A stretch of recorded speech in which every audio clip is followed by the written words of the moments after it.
All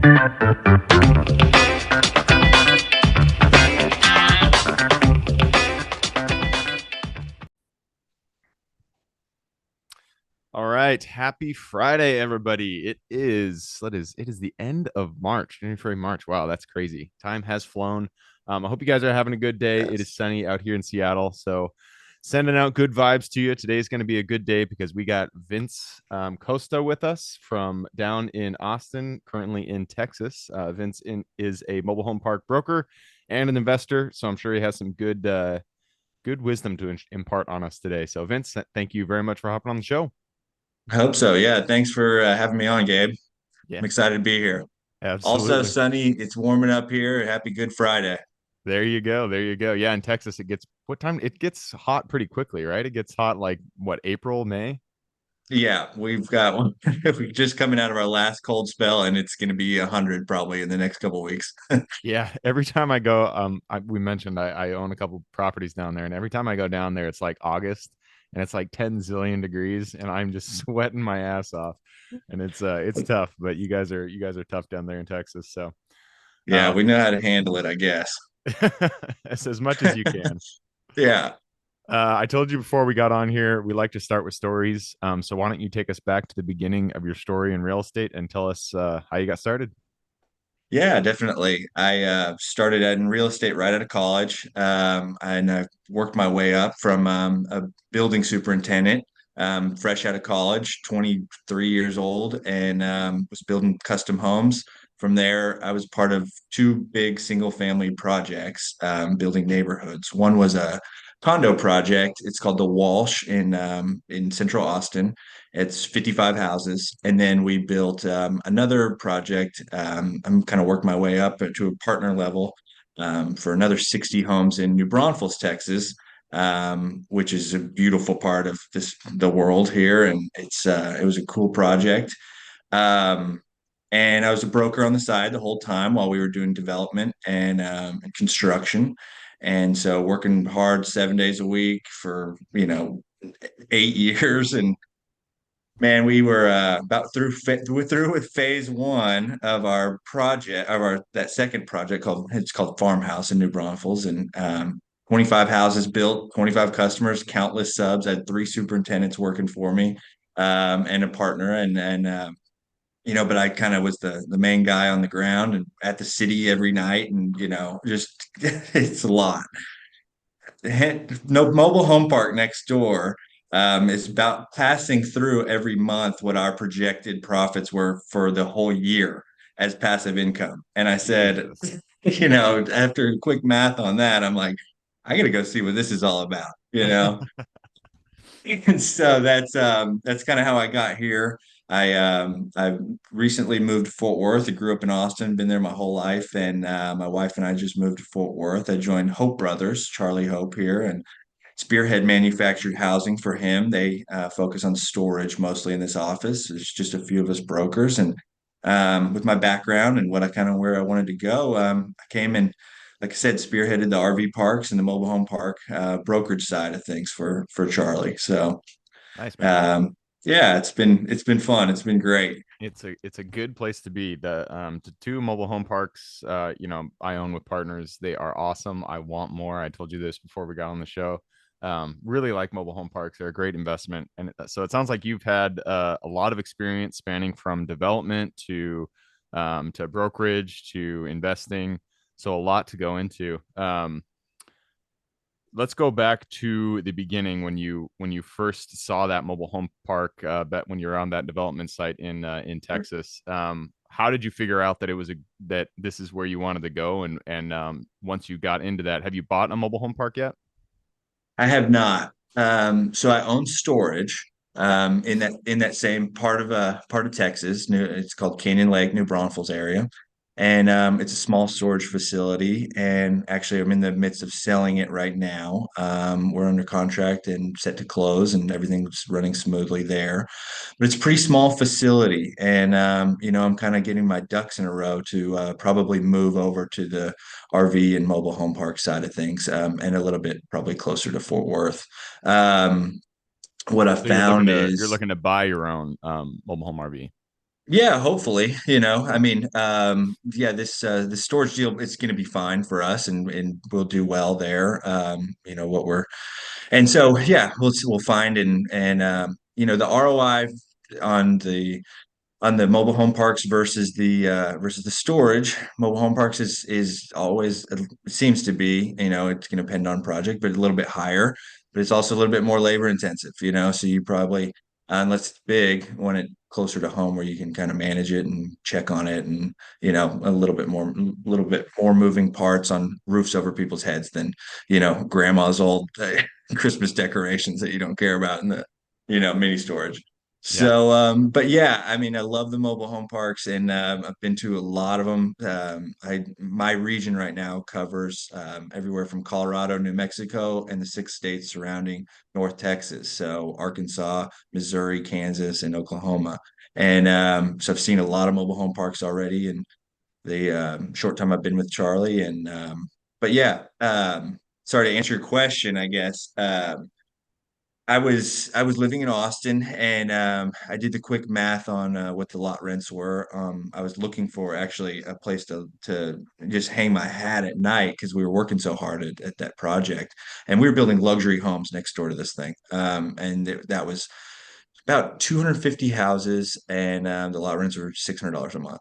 And so, I was just quickly saying, okay, their maintenance must be this, that, and wow, I got to go see what this is about because their passive income is wild. Um, and And so you it's a said the passive income exceeded the development that you're doing. Were you developing luxury homes for rent? No, for sale. Yeah, for sale. This So was you, this was post COVID. Our construction costs were insane.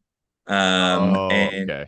and So the our profit spread on per the development was our the yeah, our profit on building and selling houses, yeah, for our annualized what we had projected annually, they were passing through that or even a little more every month.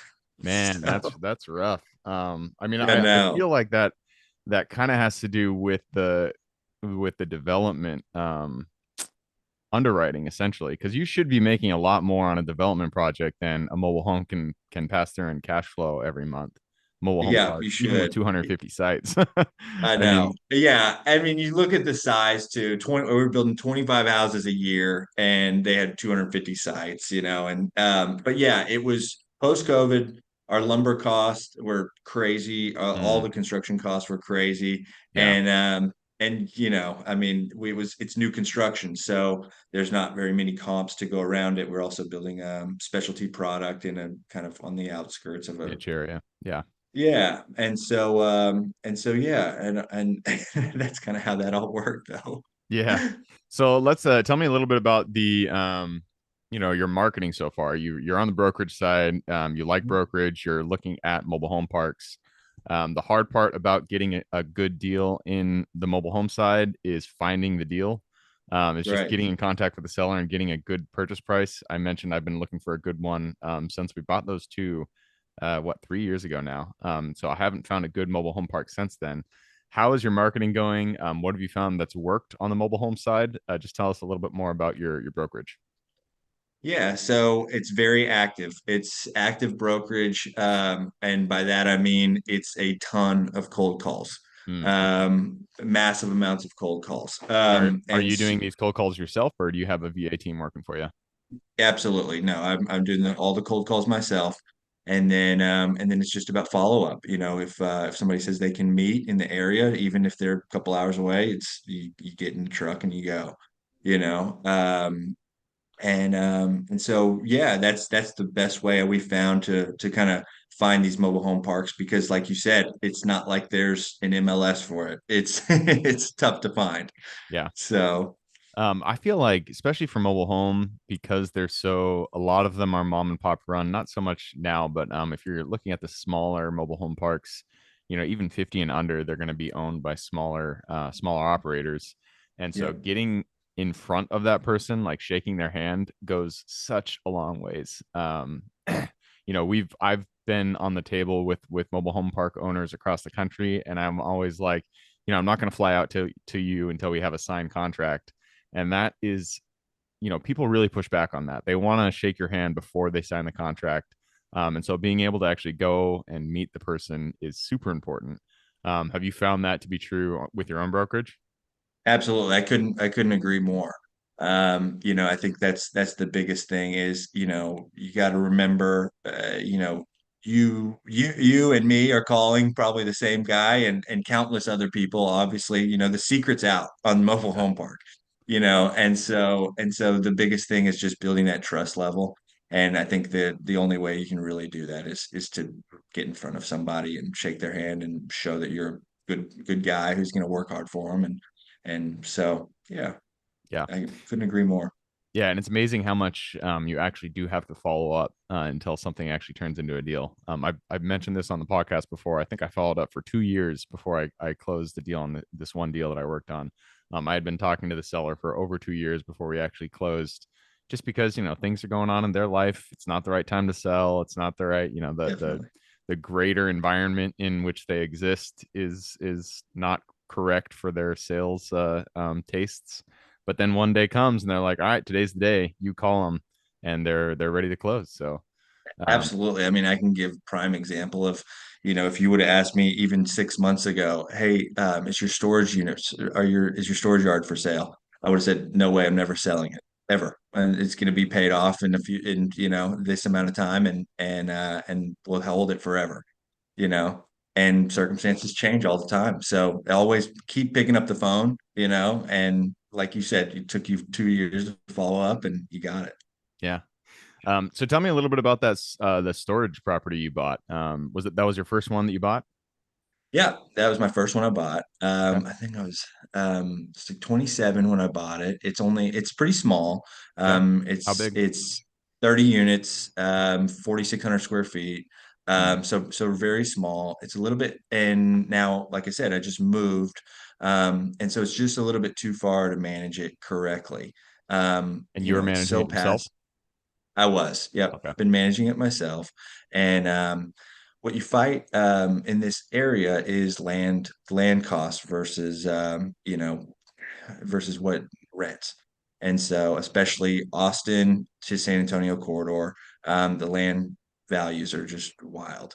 And sometimes the rents don't always keep up with that. So your spread gets smaller, and it just doesn't make as much sense to hold it long term with what you're making every month, your cash flow. So Yeah. um, yeah, and then we're just trying to poise ourselves to buy maybe something larger. I know we mentioned that before we started, and so yeah, just kind of looking at a projection, and like I said, changed my mind from I'm never selling this thing to to now. Yeah. Yeah, and that's what I've mentioned this on the podcast before. People who are interested in getting into self storage, I own at this point I've owned five of them. I love self storage as an asset class. When I first got started, I did the same thing as you. I was tempted, and I thought I'll start small, and that will, then I can learn. I can cut my teeth on small deals. But I wish I hadn't done that. The first one I bought was 44 units, really small. I Mhm. can't remember the square footage, but it was a small facility. And the hard part about small facilities is that you can't hire management. The cash flow or the P&L won't allow for management to be hired, or Exactly else you're right. going to cut all of your profit out. And Yeah, so that makes it a nightmare. If you guys are interested in self storage, definitely go for it, but don't buy anything under. I would say under 20 to 25,000 square feet. That still won't allow you to have somebody on site, but at least you can do a third party property manager, and have them manage the facility mostly remote. And yeah, still make a little bit of money, but small self storage, you got to watch out for sure.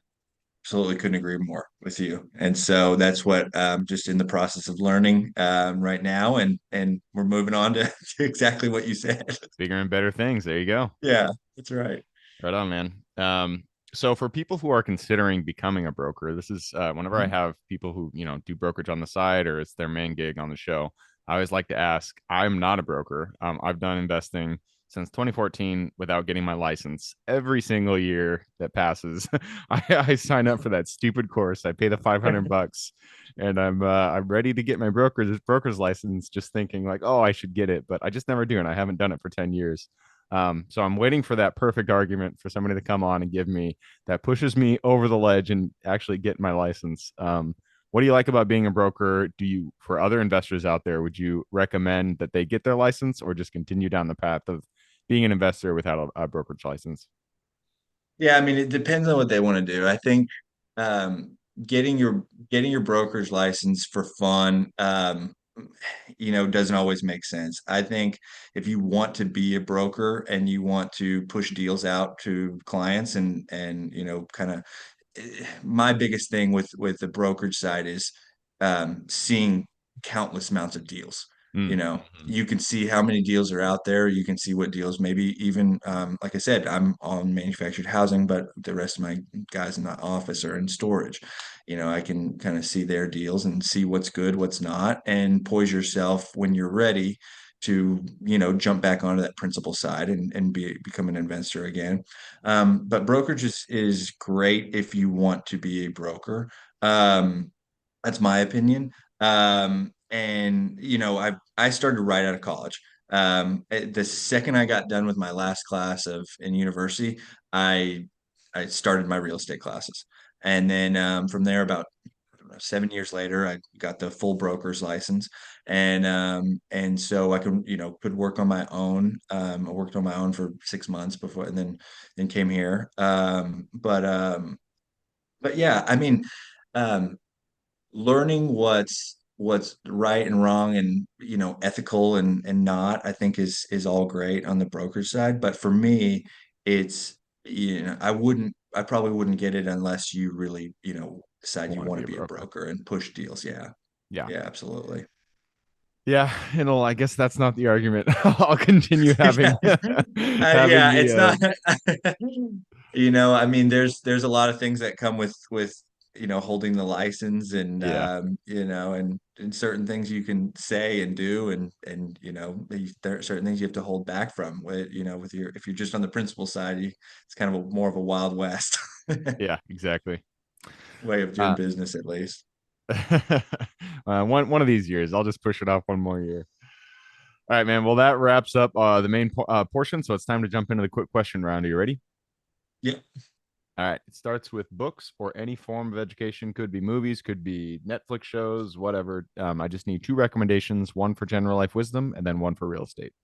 Yeah, I man, the real estate one, I this one's the 10X rule, Grant Cardone. I Mm-hmm. think that's a great book. I mean, I'm push hard on work ethic. The more you put in, especially with brokerage, the more you get out of it. Volume's the huge game. And actually, I met Grant Cardone one time Oh, in nice. Aspen at like a some kind of bar, and talked to him. And he said, "Man, you're gonna be a killer one day." And so got the book, read it. It's great. My non-real estate book, Turning the Tide by Sidney Fitzpatrick, is an amazing book. It reads like a novel. But it's a true story about a guy who took down a Medellin cartel in the Bahamas, and nobody's ever heard of it. It should be a Hollywood movie. It's incredible. It's about a 60-year-old man that single-handedly took down a cartel. That's pretty cool. I'm gonna have to It's watch really that. I cool. would like to Yeah, watch the Netflix series on that, but They should have one. I don't know. And actually, that book, it's the 70s or 80s, but it's the same island that the Fire Festival was on. oh wow, that's crazy. Yeah. That's funny. So way back, so That that island island's is got doomed. crazy history. I know. All right, next question is for your younger self. So let's go back to the Vince, who was just getting started in real estate right after college. Go back to him, look him in the eye, give him one piece of advice moving forward.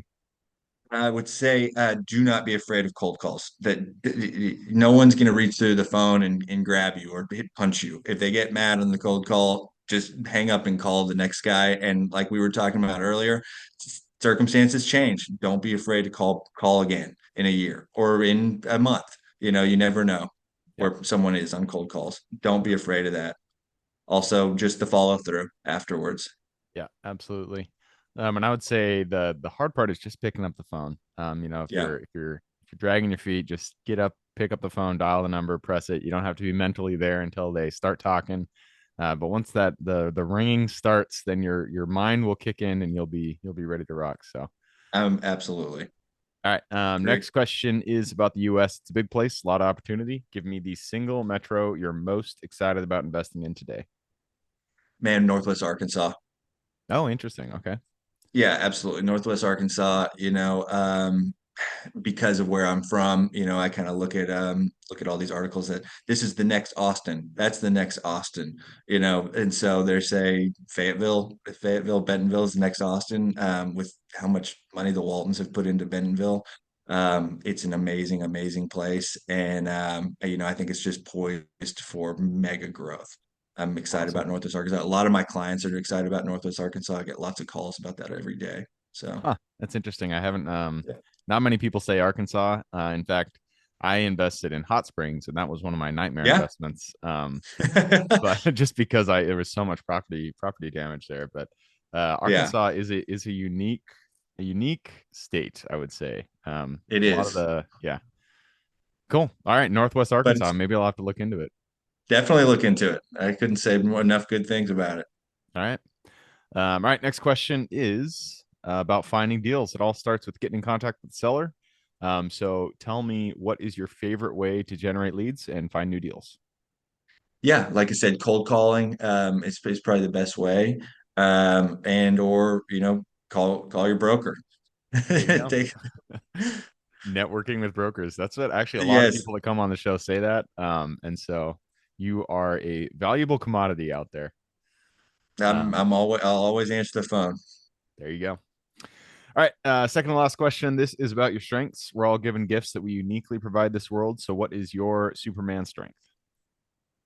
Oh, I'd say I'm pretty personable, and most people I get along with. I mean, I'd say most people. I think every single person I get along with, no matter who you are, and so that's probably my best strength.